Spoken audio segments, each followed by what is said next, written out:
Ketua DPR RI Puan Maharani menyoroti masalah kelangkaan minyak goreng di pasaran usai kebijakan penetapan harga eceran tertinggi HET diberlakukan. Puan berpendapat masalah kelangkaan minyak goreng masih berpotensi menimbulkan persoalan ketertiban umum. Ia mengatakan langkanya minyak goreng membuat masyarakat, khususnya ibu-ibu, panik karena kesulitan saat memasak. Di berbagai retail atau swalayan banyak terlihat masyarakat berebut ketika ada stok minyak goreng. Puan menilai kejadian seperti ini cukup rawan dari berbagai sisi. Di Lubuk Linggau kita lihat banyak warga berkerumun, bahkan terjadi keriuhan karena adanya operasi pasar murah minyak goreng. Jika kelangkaan minyak goreng terus terjadi, bukan hanya bisa memunculkan klaster COVID-19, tapi juga masalah ketertiban umum, ujar Puan lewat keterangan tertulis dikutip dari situs resmi DPR RI Jumat 11 Maret 2022.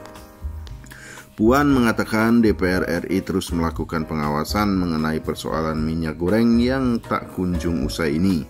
Ia sendiri kerap turun ke pasar-pasar untuk mengecek langsung stok dan harga minyak goreng. Banyak warga mengeluh saat bertemu saya di pasar, termasuk pedagang-pedagang kecil yang kesulitan mendapat stok minyak goreng.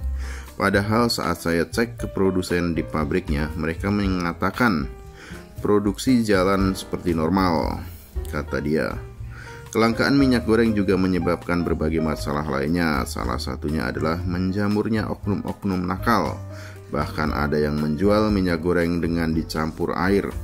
Selain itu, banyak juga oknum-oknum yang menjual minyak goreng dengan harga mahal hingga tak masuk akal. Padahal menurut politisi PDI Perjuangan ini, kelangkaan minyak goreng tidak terjadi setelah adanya penerapan kebijakan Domestic Market Obligation (DMO) yang sudah mendistribusikan lebih dari 391 juta liter.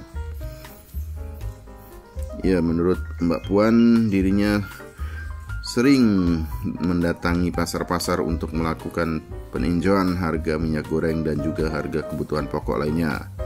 Penyebab kelangkaan minyak goreng disebut karena masalah distribusi. Selain itu juga akibat adanya penyelundupan, baik dijual ke luar negeri atau ke pasar industri.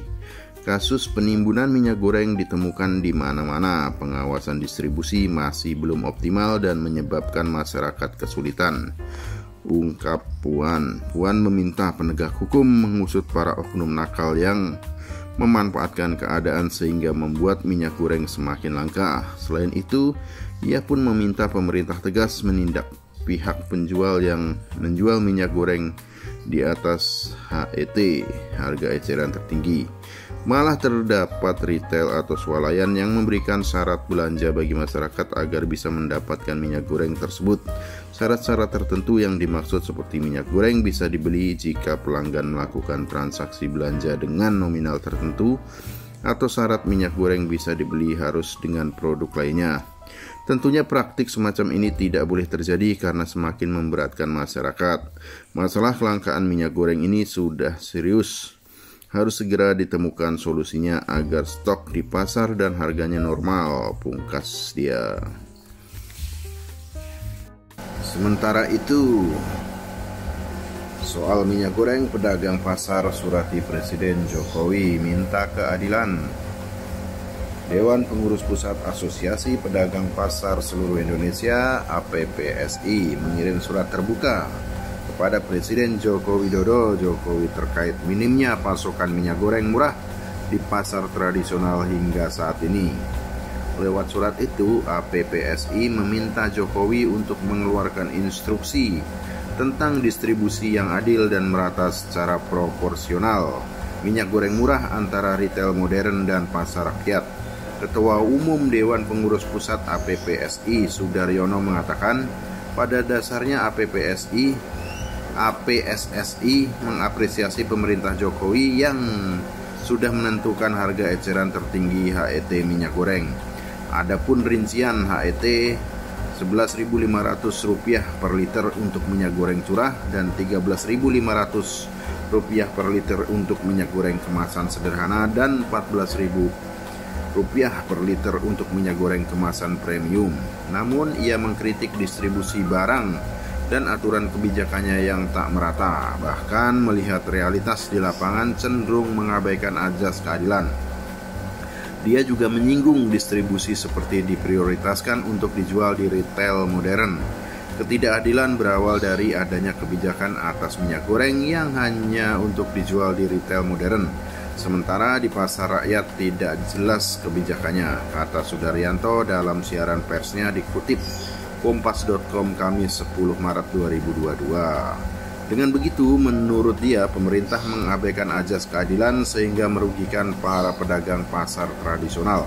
Sudaryanto juga menilai HET hanya berlaku untuk kemasan minyak goreng di retail modern saja. Hal itulah, kata dia, yang membuat banyak pembeli minyak goreng bergeser ke toko retail modern. Banyak pelanggan pasar rakyat yang akhirnya belanja di retail modern. Hal ini tentu menguntungkan retail modern dan merugikan pedagang pasar rakyat, ujarnya. Sementara di sisi lain, stok minyak goreng di pasar tradisional tak banyak laku karena harga jualnya yang memang masih tinggi, yaitu berkisar antara Rp19.000 sampai Rp21.000 per liter. Pedagang pasar rakyat selalu menjadi pihak yang dipersalahkan setiap kali ada kenaikan harga komoditi. Sementara ketika ada program subsidi dari pemerintah, tidak dilibatkan secara aktif dari sejak awal, katanya. Untuk itu, Sudaryono berharap agar pemerintah melalui Presiden Joko Widodo bisa lebih memperhatikan para pelaku pasar rakyat atau retail tradisional ini. HPPSI memohon kepada Bapak Presiden untuk mengeluarkan instruksi tentang distribusi yang adil dan merata secara proporsional antara retail modern dan pasar rakyat, sehingga tercipta suasana pasar yang kondusif, pungkasnya.